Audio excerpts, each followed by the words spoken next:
páči, dámy a páni, týmto považujte dnešný zvolenský ples za otvorený. Pripijame na vaše zdravie a ešte raz pekný, príjemný večer.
Väčšinou pracovne sme na plesoch, ale ja mám taký záväzok, že raz za tú plesovú sezónu sa musím ísť aj baviť, takže to zatiaľ dodržujem. Ja sa tento rok chystám s priateľom na 2 plesy.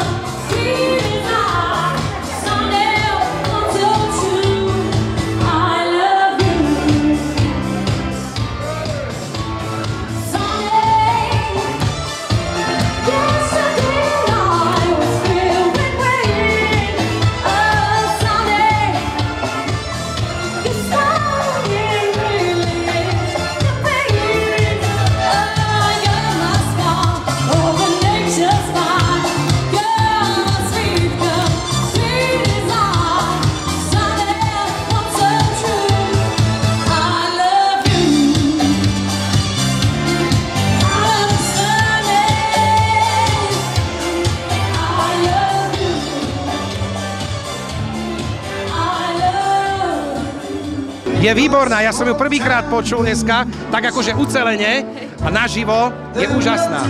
Klobúk dole. Ja ďakujem, on je tiež skvelý, to som chcela povedať, že... My sme vlastne obidvaja skvelí, sme sa našli.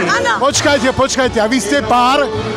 Nie, my sme sa našli dneska len. My sme sa našli ako brat Sofine. Určite, že mám rád plesy, lebo to je skutočne, človek sa musí aj do roka vedieť pekne zabaviť a vyvieť svoju manželku na ples, aby skutočne zažila niečo, čo my hovoríme muži často, že do rána sme.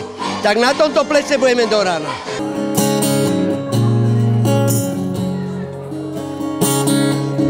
Je to viac než nutné zvoliť sa s tým, čo v srdci mám. A tvoje oči smutné pravia, že si za to môžem sám. To, čo sa stalo, vylieči len milosrdný čas. Trochu ťa to vzalo, bojíš sa uveriť snom a skúsiť to zás. Mám ťa rád a keď tu nie si, strácam sa význam všetkých vecí. Mám ťa rád a bez teba nie kam ísť. Ak náhodou raz nebudeš pri mne, stratí sa slnko a nebo uhnie. Tak ja si myslím, že milníkom vždy sú tie albumy, ktoré človek vydá, lebo to je naozaj veľa práce, veľa skladania, veľa vyberania, nahrávania a potom to očakávania, že čo sa s tým stane. Milníky sú určite aj tie ocenenia, ktoré človek dostane, lebo jednak, že je to príjemné, tak je to aj také ako keby zaväzujúce. Človek nechce stratiť tú svoju úroveň a chce ísť stále ďalej a je to aj potešujúce a neviem, aj toto je jeden taký milník, toto je taký naozajstný milník, tých 10 rokov sa hovorí, že po 10 rokoch už máš mať taký repertoár, aby si mohol hrať na vystúpení iba hity. Prosím ťa, kde ty chodíš na tie saka? To ti Fero robí, alebo kto ti to robí? Hymlička, alebo kto? No, tak to je... Máme to tam. Ružová 10.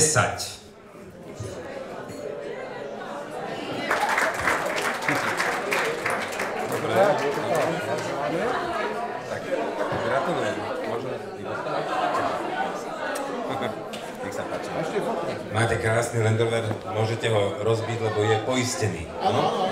Aj s airbagmi. A dokonca vonkajším airbagom pre chodcov a plnou nádržou.